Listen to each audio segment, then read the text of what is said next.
Swastiastu. Yang saya hormati dosen pembimbing utama Ibu Dr. Nyoman Trisna Herawati, SEAK MPD. Yang saya hormati dosen pembimbing pendamping Ibu Niluh Gede Erni Sulindawati, SEAK MPD. Yang saya hormati dosen penelaah Ibu Niwayan Yulianita Dewi, SEAK MSA. Perkenalkan, saya Nika dari Marheni dengan NIM 181705154. Pada kesempatan kali ini, saya akan mempresentasikan proposal skripsi saya yang berjudul Pengaruh Pengetahuan Keuangan, Gaya Hidup, Media Sosial, dan Kecerdasan Emosional terhadap Perilaku Keuangan. Studi pada tenaga kesehatan yang menangani COVID-19 di Buleleng. Adapun latar belakang pada penelitian ini diawali dengan kemunculan COVID-19. COVID-19 sampai saat ini masih menjadi perhatian utama pemerintah bahkan dunia sejak kemunculannya pada Desember tahun 2019. Di Indonesia sendiri, COVID-19 pertama kali ditemukan pada bulan Maret tahun 2020. Coronavirus merupakan virus yang menyerang sistem pernapasan manusia. Pada banyak kasus, virus ini hanya menyebabkan gangguan sistem pernapasan ringan seperti flu. Namun, pada beberapa kasus lainnya, virus ini mampu menyebabkan infeksi paru-paru atau yang disebut dengan pneumonia. COVID-19 pertama kali ditemukan di kota Wuhan, Cina pada akhir Desember tahun 2019, kemudian menyebar secara luas dan cepat ke hampir seluruh negara di dunia hanya dalam waktu beberapa bulan saja. Para tenaga kesehatan menjadi tamu terdepan dalam menghadapi COVID-19. Mereka berhadapan langsung dengan para pasien yang mengidap COVID-19. Tidak sedikit dari para tenaga kesehatan ini yang gugur dalam menjalankan tugasnya.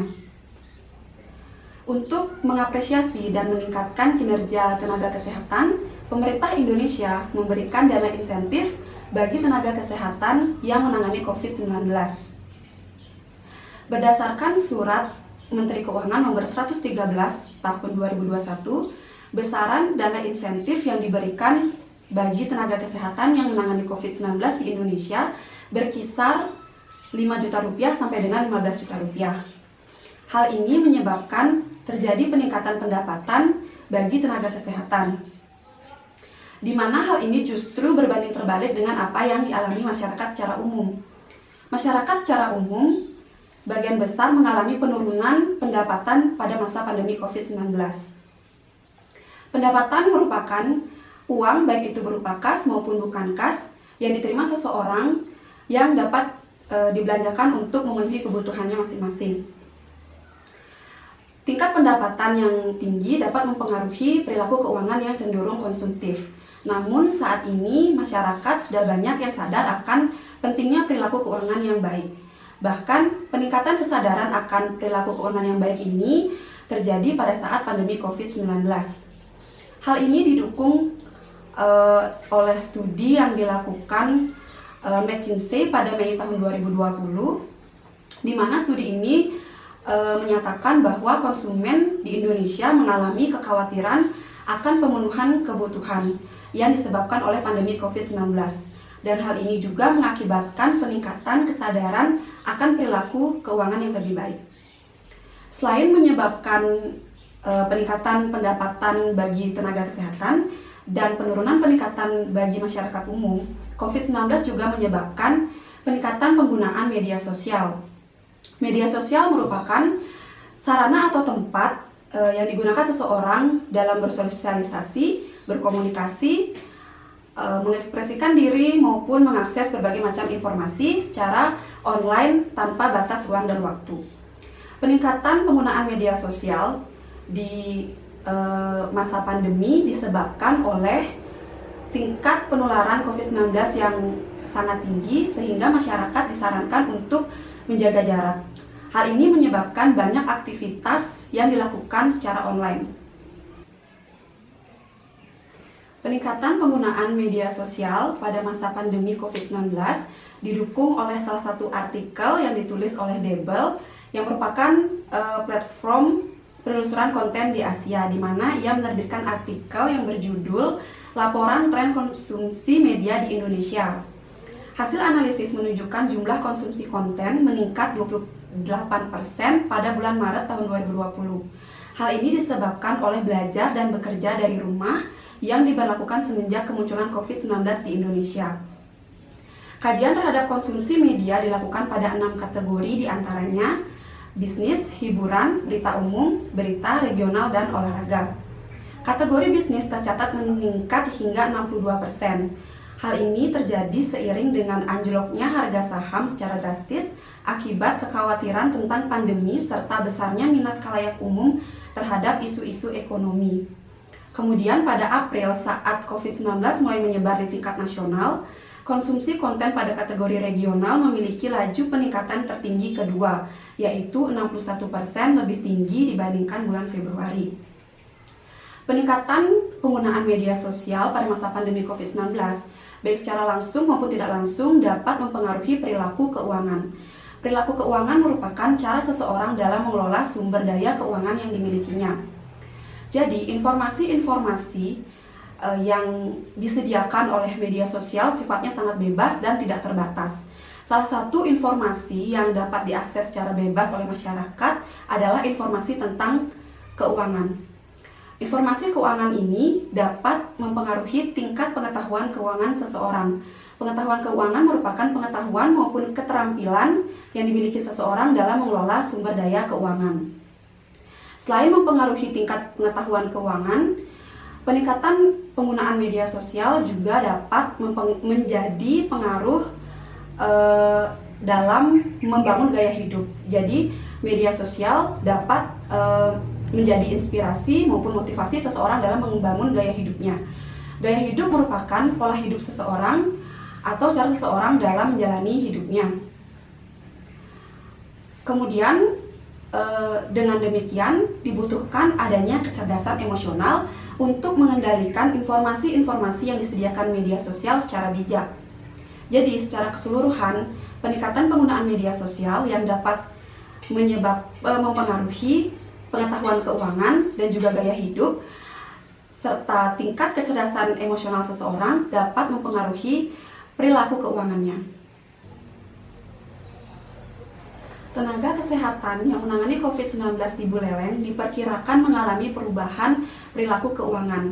Hal ini selain diakibatkan oleh adanya dana insentif yang diberikan pemerintah, juga disebabkan oleh realisasi dana insentif di Buleleng yang sangat tinggi, hampir 100%. Berikut ini adalah jumlah tenaga kesehatan yang menangani COVID-19 di Buleleng dengan rincian: dokter spesialis sebanyak 147 orang, dokter umum sebanyak 233 orang, dokter gigi sebanyak 12 orang, perawat sebanyak 1.155 orang, bidan sebanyak 795 orang, serta tenaga kesehatan lainnya sebanyak 424 orang. Sehingga secara keseluruhan jumlah tenaga kesehatan yang menangani COVID-19 di Buleleng adalah sebanyak 2.766 orang. Berdasarkan fenomena-fenomena yang terjadi dan latar belakang yang telah saya paparkan, saya tertarik untuk melakukan penelitian dengan topik perilaku keuangan terhadap tenaga kesehatan yang menangani COVID-19 di Buleleng. Sehingga saya merumuskan judul Pengaruh Pengetahuan Keuangan, Gaya Hidup, Media Sosial, dan Kecerdasan Emosional terhadap Perilaku Keuangan. Studi pada tenaga kesehatan yang menangani COVID-19 di Buleleng. Adapun identifikasi masalah pada penelitian ini diantaranya peningkatan penghasilan yang diterima oleh tenaga kesehatan yang menangani COVID-19 di Buleleng karena adanya dana insentif dan realisasi penerimaan dana COVID-19 di Buleleng yang sangat tinggi. Perilaku keuangan saat ini tidak hanya dipengaruhi oleh tingkat penghasilan. Pengetahuan keuangan tenaga kesehatan yang tidak berlatar belakang ekonomi belum tentu rendah. Adanya indikasi perubahan gaya hidup konsumtif akibat penerimaan dana insentif COVID-19. Peningkatan penggunaan media sosial semenjak pandemi yang dapat mempengaruhi pengambilan keputusan keuangan. Kebutuhan akan kecerdasan emosional dalam mengendalikan perilaku keuangan. Pembatasan masalah pada penelitian ini, di mana penelitian ini berfokus pada pengaruh pengetahuan keuangan, gaya hidup, media sosial, dan kecerdasan emosional terhadap perilaku keuangan. Penelitian dilakukan pada tenaga kesehatan yang menangani COVID-19 di Buleleng. Rumusan masalah dan tujuan penelitian ini diantaranya yang pertama, bagaimana pengaruh pengetahuan keuangan terhadap perilaku keuangan pada tenaga kesehatan yang menangani COVID-19 di Buleleng, dengan tujuan untuk mengetahui pengaruh pengetahuan keuangan terhadap perilaku keuangan pada tenaga kesehatan yang menangani COVID-19 di Buleleng. Yang kedua, bagaimana pengaruh gaya hidup terhadap perilaku keuangan pada tenaga kesehatan yang menangani COVID-19 di Buleleng, dengan tujuan untuk mengetahui pengaruh gaya hidup terhadap perilaku keuangan pada tenaga kesehatan yang menangani COVID-19 di Buleleng. Yang ketiga, bagaimana pengaruh media sosial terhadap perilaku keuangan pada tenaga kesehatan yang menangani COVID-19 di Buleleng, dengan tujuan untuk mengetahui pengaruh media sosial terhadap perilaku keuangan pada tenaga kesehatan yang menangani COVID-19 di Buleleng. Dan yang terakhir, bagaimana pengaruh kecerdasan emosional terhadap perilaku keuangan pada tenaga kesehatan yang menangani COVID-19 di Buleleng, dengan tujuan untuk mengetahui pengaruh kecerdasan emosional terhadap perilaku keuangan pada tenaga kesehatan yang menangani COVID-19 di Buleleng. Manfaat pada penelitian ini saya bagi menjadi dua, yaitu manfaat secara teoritis dan manfaat praktis. Manfaat teoritis pada penelitian ini di mana penelitian ini diharapkan dapat berkontribusi dalam menambah ilmu pengetahuan di bidang manajemen keuangan dan sebagai tambahan bukti keterpengaruhan antara pengetahuan keuangan, gaya hidup, media sosial, dan kecerdasan emosional terhadap perilaku keuangan. Kemudian manfaat praktis. Manfaat praktis pada penelitian ini saya bagi menjadi beberapa bagian, diantaranya yang pertama bagi masyarakat umum.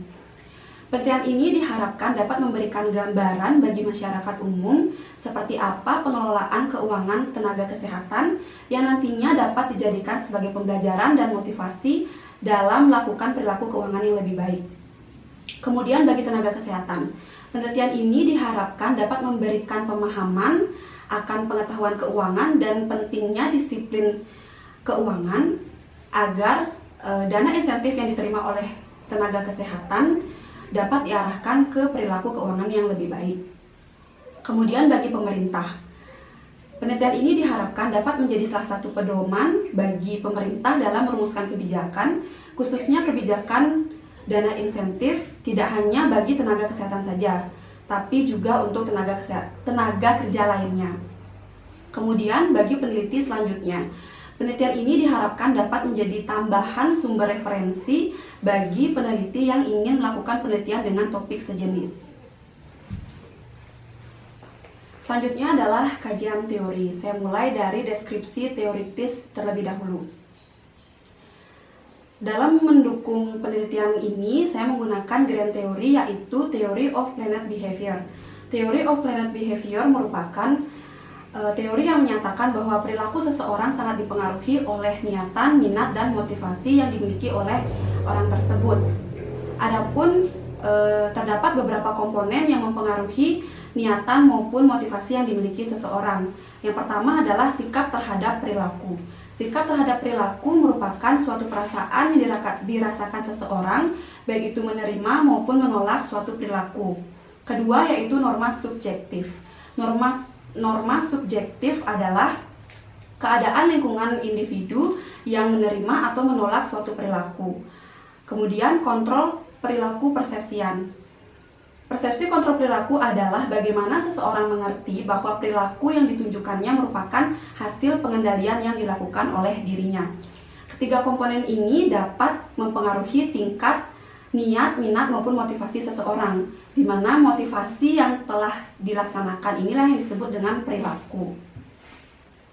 Berikut ini adalah deskripsi teoritis tentang variabel-variabel yang saya gunakan pada penelitian ini. Yang pertama yaitu pengetahuan keuangan. Pengetahuan keuangan adalah pengetahuan maupun keterampilan yang dimiliki seseorang dalam mengelola sumber daya keuangan.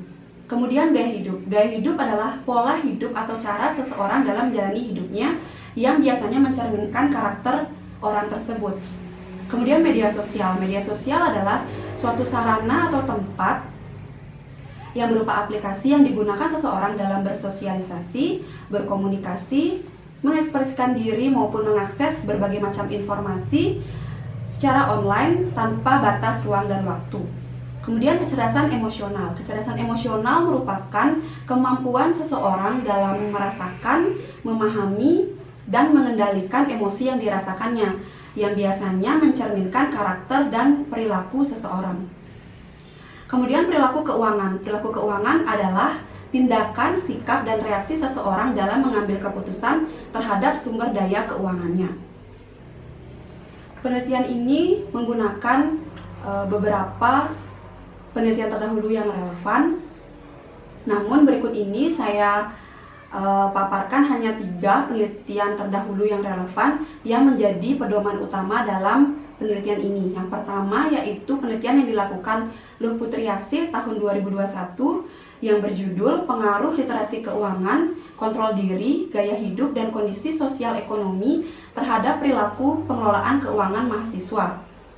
Hasil penelitian menyatakan bahwa variabel literasi keuangan, kontrol diri, gaya hidup, kondisi sosial ekonomi berpengaruh positif dan signifikan terhadap perilaku pengelolaan keuangan mahasiswa. Yang kedua adalah penelitian yang dilakukan oleh Chandra Azaria tahun 2020 dengan judul Pengaruh Literasi Keuangan, Kecerdasan Emosional, Lingkungan Keluarga, dan Media Sosial terhadap Perilaku Keuangan Siswa kelas 11 dan 12 SMA Negeri 2 Kebumen. Dengan hasil penelitian, literasi keuangan, kecerdasan emosional, lingkungan keluarga, dan media sosial berpengaruh secara simultan terhadap perilaku keuangan siswa. Secara parsial, literasi keuangan, kecerdasan emosional, dan media sosial berpengaruh positif, serta lingkungan keluarga tidak berpengaruh. Yang ketiga adalah penelitian yang dilakukan oleh Iklimah Humaira tahun 2017 dengan judul Pengaruh Pengetahuan Keuangan, Sikap Keuangan, dan Kepribadian terhadap Perilaku Manajemen Keuangan pada Pelaku UMKM Sentra Kerajinan Batik Kabupaten Bantul. Dengan hasil penelitian menunjukkan terdapat pengaruh positif pengetahuan keuangan, sikap keuangan, dan kepribadian terhadap perilaku manajemen keuangan pada pelaku UMKM Sentra Kerajinan Batik Kabupaten Bantul. Kerangka berpikir merupakan dasar pemikiran yang merupakan perpaduan antara teori dan fakta, hasil observasi maupun kajian kepustakaan yang nantinya dijadikan sebagai dasar penelitian. Kerangka berpikir pada penelitian ini menggambarkan keterpengaruhan antara variabel independen, diantaranya pengetahuan keuangan, gaya hidup, media sosial, dan kecerdasan emosional terhadap variabel dependen yaitu perilaku keuangan. Hipotesis penelitian merupakan dugaan yang menjelaskan tentang fenomena-fenomena yang terjadi serta kemungkinan jawaban atas pertanyaan-pertanyaan. Hipotesis penelitian pada penelitian ini ada 4, diantaranya hipotesis pertama yaitu pengetahuan keuangan berpengaruh positif terhadap perilaku keuangan. Hipotesis 2, gaya hidup berpengaruh positif terhadap perilaku keuangan. Hipotesis 3, media sosial berpengaruh positif terhadap perilaku keuangan. Hipotesis 4, kecerdasan emosional berpengaruh positif terhadap perilaku keuangan. Berikut ini adalah metode penelitian. Metode penelitian pada penelitian ini saya bagi menjadi beberapa bagian. Yang pertama adalah rancangan penelitian. Penelitian ini bertujuan untuk mengetahui keterpengaruhan antara pengetahuan keuangan, gaya hidup, media sosial, dan kecerdasan emosional terhadap perilaku keuangan dengan jenis penelitian yaitu penelitian kuantitatif dengan desain penelitian kausal asosiatif. Kemudian subjek penelitian atau populasi dan sampel. Subjek pada penelitian ini adalah tenaga kesehatan yang menangani COVID-19 di Buleleng dengan jumlah sampel sebanyak 350 orang yang diperoleh menggunakan rumus Lovin. Berikutnya adalah variabel dan definisi operasional. Adapun variabel yang saya gunakan pada penelitian ini ada 2, yaitu variabel independen dan variabel dependen. Variabel independen diantaranya pengetahuan keuangan, gaya hidup, media sosial, dan kecerdasan emosional. Variabel dependen yaitu perilaku keuangan. Kemudian metode dan instrumen pengumpulan data. Adapun jenis data yang digunakan pada penelitian ini yaitu data kuantitatif atau data yang berupa angka. di mana data akan diperoleh menggunakan instrumen kuesioner. Jawaban pada kuesioner mengacu pada skor skala Likert. Kemudian metode dan teknis analisis data. Metode dan teknis analisis data yang digunakan pada penelitian ini diantaranya analisis statistik deskriptif, uji kualitas data, uji asumsi klasik, dan uji hipotesis. Berikut ini adalah jadwal waktu penelitian yang diawali dengan tahap persiapan penelitian, di mana tahap persiapan penelitian ini meliputi penyusunan dan pengajuan judul yang dilakukan pada bulan Januari, kemudian pengumpulan data awal yang dilakukan pada bulan Januari hingga Maret, kemudian penyusunan dan pengajuan proposal yang dilakukan pada bulan Maret. Dilanjutkan pada tahap pelaksanaan yang meliputi pengumpulan data dari responden yang akan dilakukan pada bulan April dan Mei, kemudian analisis data yang dilakukan pada bulan April dan Mei. Dan yang terakhir adalah tahap akhir, yaitu menyusun hasil dan analisis data yang akan dilakukan pada bulan Juni dan Juli, di mana penelitian ini dilakukan pada tahun 2022. Sekian yang dapat saya sampaikan terkait proposal skripsi saya. Mohon maaf apabila ada kesalahan. Akhir kata saya ucapkan terima kasih. Om Santi Santi Santi Om.